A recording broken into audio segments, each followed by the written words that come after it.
Salakia, my phone had cut off. So this is continuing on, right? It says, verse 52: For unto you is paradise open, the tree of life is planted, the time, the time to come, the time to come is prepared, plenteousness is made ready, a city is builded, and rest is allowed. Yeah, perfect goodness and wisdom, and essentially that that's talking about the kingdom, right? However, paradise starts with the knowledge, wisdom, and understanding of the Holy Scriptures, right? And secondarily, the kingdom, right? So everything's prepared. Everything's prepared for us to embrace. Everything is prepared for us to take hold of, right? We just have to, get through the treacherous waters first and foremost, right? It said the root of evil is sealed up from you. Weakness and the moth is hid from you, and corruption is fled into hell to be forgotten. Sorrows are past, and in the end it showed the treasure of immortality. And that's the point, you know, treasures of immortality. We got to understand that we are striving for immortality. We are striving for immortality, man. For the simple fact that we're never going to cry again. We're never going to suffer again. We're never going to die again. We're never going to have to go through the harsh realities Jake had to endure, man. That Jake has to endure, right? This is Acts chapter 14, verse 22, confirming the souls of the disciples and exhorting them to continue in the faith. That's right, confirming the souls of the disciples and exhorting them to continue in the faith. That's the part of the importance of the brotherhood, that we exhort one another, right? And we do it modern day, with these shows, with these lessons, being out there on the highways and byways, right? Because, hey, we're going to hit the moments to where we're going to need that encouragement. We're going to need that push. We're going to need that motivation, right? Because different brothers are going through different experiences. And due to the experiences in which brothers go through, we have to, you know, watch them videos, pay attention to them lessons, because what one brother may go through can help us in our journey, in our walk within his faith, right? So it says, confirming the souls of the disciples and exhorting them to continue in the faith, and that we must, through much tribulation, enter into the kingdom of Yahweh. That's right. And I personally don't want to be walking side by side with a weak individual, mentally, spiritually, you know, because, hey, like they say, if there's one weak link in the chain, guess what's going to happen to the whole chain? The whole chain is going to pop.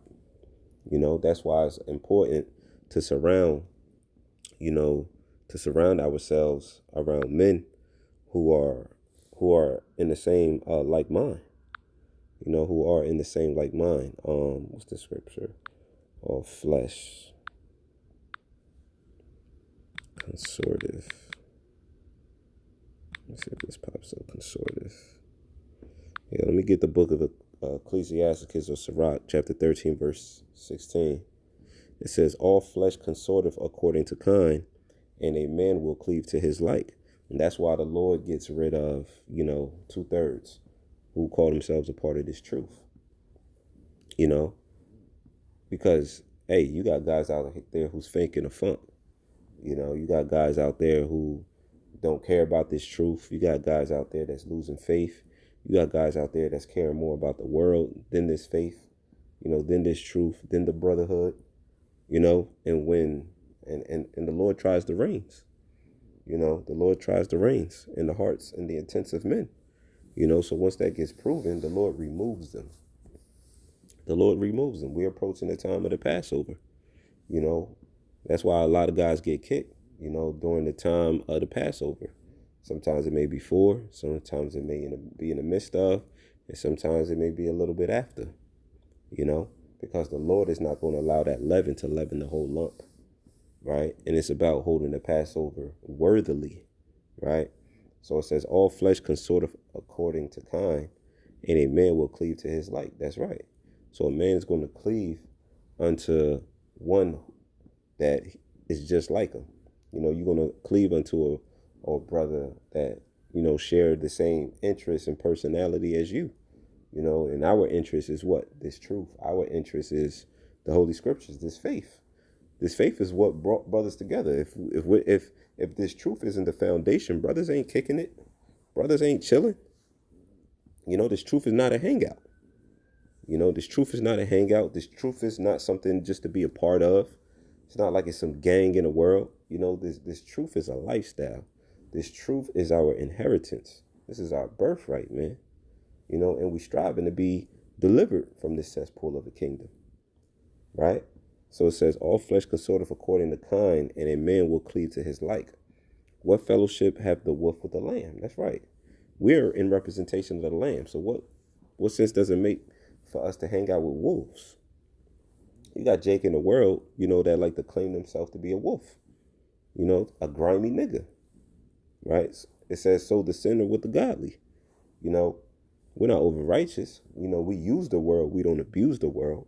So you may have dealings with individuals who may be of that caliber, but it's not like you hanging with them. It's not like you in league with them, right? Verse 18, what agreement is there between the hyena and a dog? And what peace between the rich and the poor? They have nothing in common. They don't share the same interests. They don't engage in the same activities because they're two different types of creatures. It says, as the wild ass is the lion's prey in the wilderness, so the rich eat up the poor. As the proud hate humility, so doth the rich abhor the poor.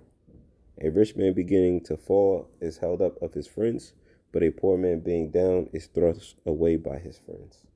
When a rich man is fallen, he hath many helpers. He speaketh not to be spoken, and yet men justify him. The poor man slipped, and yet they rebuked him too. He spake wisely and could have no place.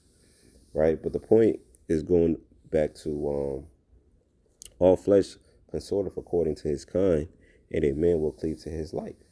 If you are not of the elect, guess what? This truth essentially is not going to resonate with you. This truth is not going to resonate with you. Even if you find yourself being in this truth for a little while, it's going to come a point in time to where the Lord is going to put that spirit upon you to lose interest within this truth, and it's going to showcase within your actions, right? Let me get that parable. What was this?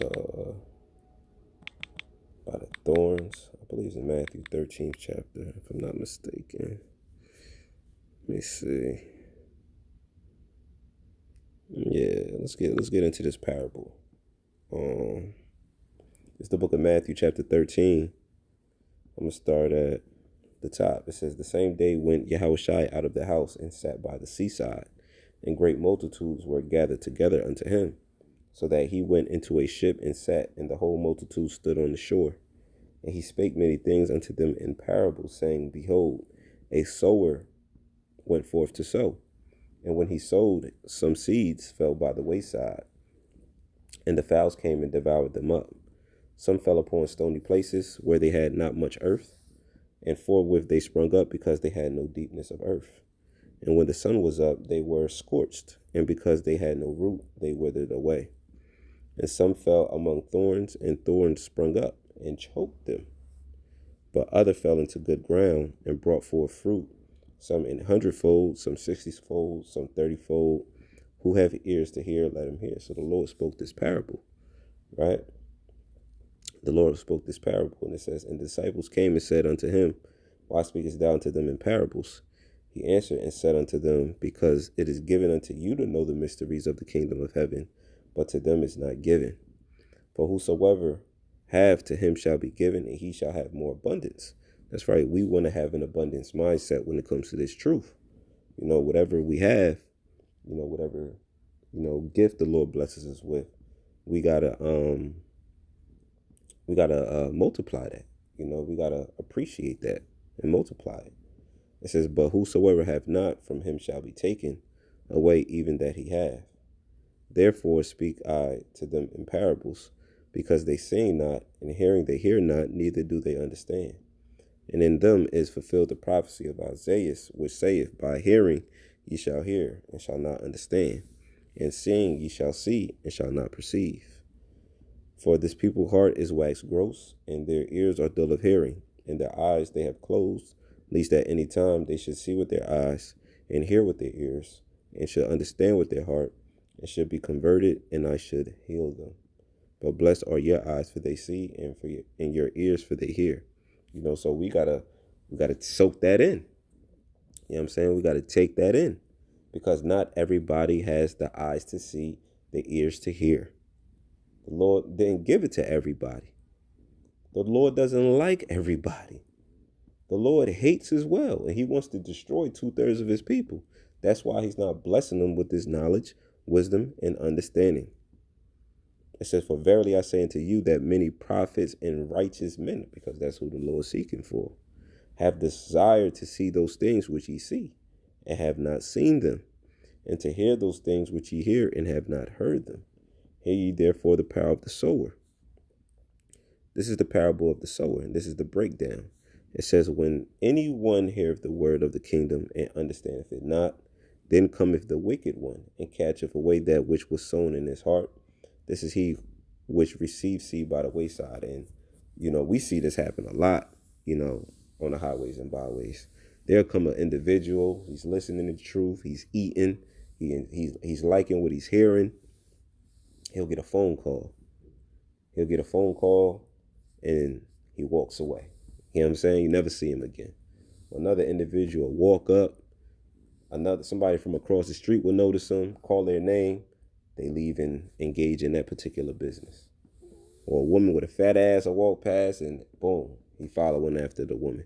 That's the person who received the seed by the wayside. That's what that means. Verse 20, and we see that happen. And with them not realizing what they have in the palm of their hand.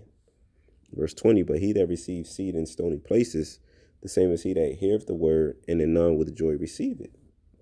Yet hath he not root in himself, but dureth for a while. And that while could be a year, 3 years, 5 years, 10 years, 15 years, 20 years, right? And it says, for when tribulation or persecution arises because of the word, and by he is offended. That's right. And we're approaching the time of great tribulation. So the time that's coming is going to be those who receive seed by stony places. And Lord willing, I'm not a part of that. Lord willing, the brothers watching this video is not a part of that. You don't want to be a part of that. We want to be likened unto those who endure to the end, because that's who's going to be saved. You know what I'm saying? And guess what? It's going to happen. If you've been teaching this word in spirit and in truth and all sincerity, the Lord's going to take care of us. The Lord's going to take care of us. We shouldn't have fear and tribulation and persecution at that time. Hey, Revelation 3 and 10. Matter of fact, let's grab that real quick. Hey, the Lord's bound by his word, man. The Lord is not a man that he shall lie. So if he said this, he's going to have to live up to it, man. As long as we do our part. Revelation 3 and 10. Because thou hast kept the word of my patience, I also will keep thee from the hour of temptation, which shall come upon all the world to try them that dwell upon the earth. Behold, I come quickly. Hold that fast which thou hast, that no man take thy crown. You know what I'm saying? So we do our part. The Lord does his part. And the righteous is going to be the ones who does their part. You can be cool all you want, but if the Lord ain't vouching for you, you hit, bro. You hit. He was hit. It's verse 22, Matthew 13 and 22. He also that receives seed among the thorns is he that heareth the word, and the care of this world and the deceitfulness of riches choke the word, and he becometh unfruitful. That's right. And you got some guys out there who care about the world. You got guys out there that want to go back to find themselves. You got guys in this world, who call themselves in this truth wanting to be podcasters.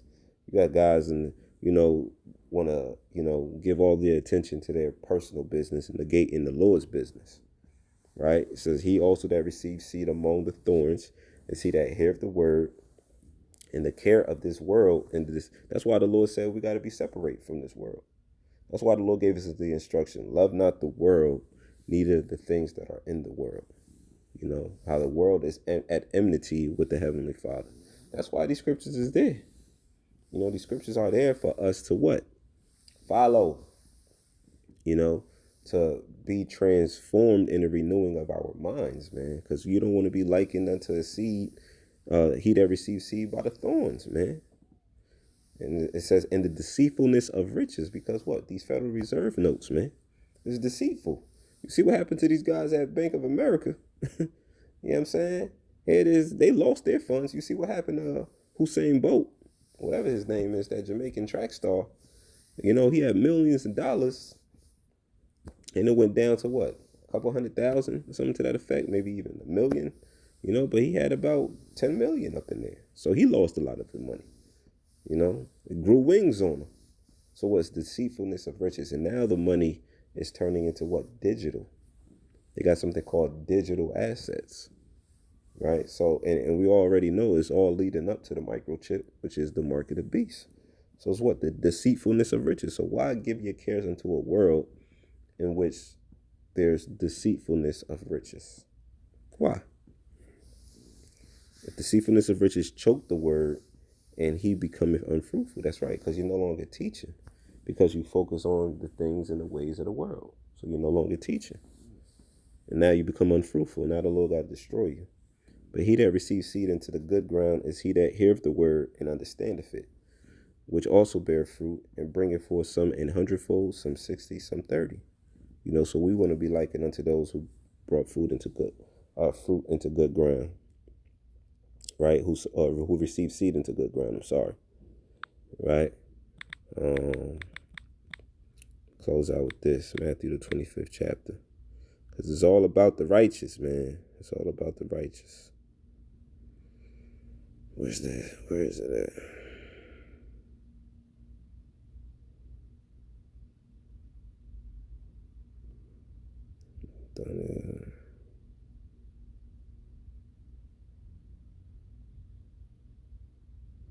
This is Matthew chapter 25. In Matthew chapter 25, verse 31, it says, when the Son of Man shall come in his glory, and all the holy angels with him, then shall he sit upon the throne of his glory. And before him shall be gathered all nations, and he shall separate them one from another, as a shepherd divided his sheep from the goats. And he shall set the sheep on his right hand, but the goats on his left.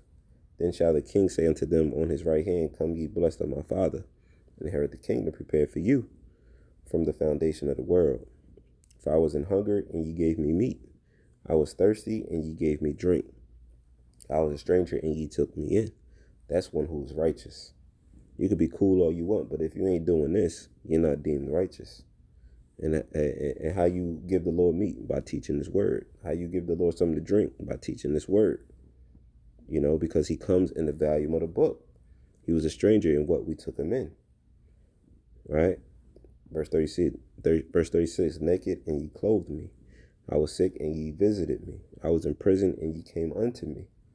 Then shall the righteous answer him, saying, Lord, when saw we thee an hungered, and fed thee, or thirsty, and gave thee drink? When saw we thee a stranger, and took thee in, or naked, and clothed thee? Or when saw we thee sick, or in prison, and came unto thee? And the king shall answer and say unto them, verily I say unto you, inasmuch as ye have done it unto one of the least of these, my brethren, ye have done it unto me. You know, and that's true brotherhood. That's what a righteous man would do. You know what I'm saying? It's not just what a cool brother would do, it's what a righteous brother would do. It says, then shall he say also unto them on the left hand, depart from me, ye cursed, into everlasting fire, prepared for the devil and his angels. You know, and that's talking about those thermal ICBM nuclear missiles. For I was an hunger, and ye gave me no meat. I was thirsty, and ye gave me no drink. I was a stranger, and ye took me not in. Naked, and ye clothed me not. Sick, and in prison, and ye visited me not. Then shall they also answer him, saying, Lord, when saw we thee in hunger, or thirst, or a stranger, or naked, or sick, or in prison, and did not minister unto thee? Then shall he answer them, saying, verily I say unto you, inasmuch as ye did it not to one of the least of these, ye did it not to me. And these shall go away into everlasting punishment, but the righteous into life eternal. You know, so it's about being righteous. You know, it's about being holy. It's about being sincere, you know, because Yahweh Bashim Yahushai is going to have mercy upon those men who possess those qualities. And to hell with those who don't possess those qualities. You know, so Lord willing, this lesson was edifying unto the elect. You know, with that, I'd like to give all praises, glory, and honors to Yahweh Bashim Yahushai, Bashim Akakwadash. I'd like to give double honors to the apostles and the elders of Great Millstone who rule well. Peace, salutation, and blessings to the elect. Shalom.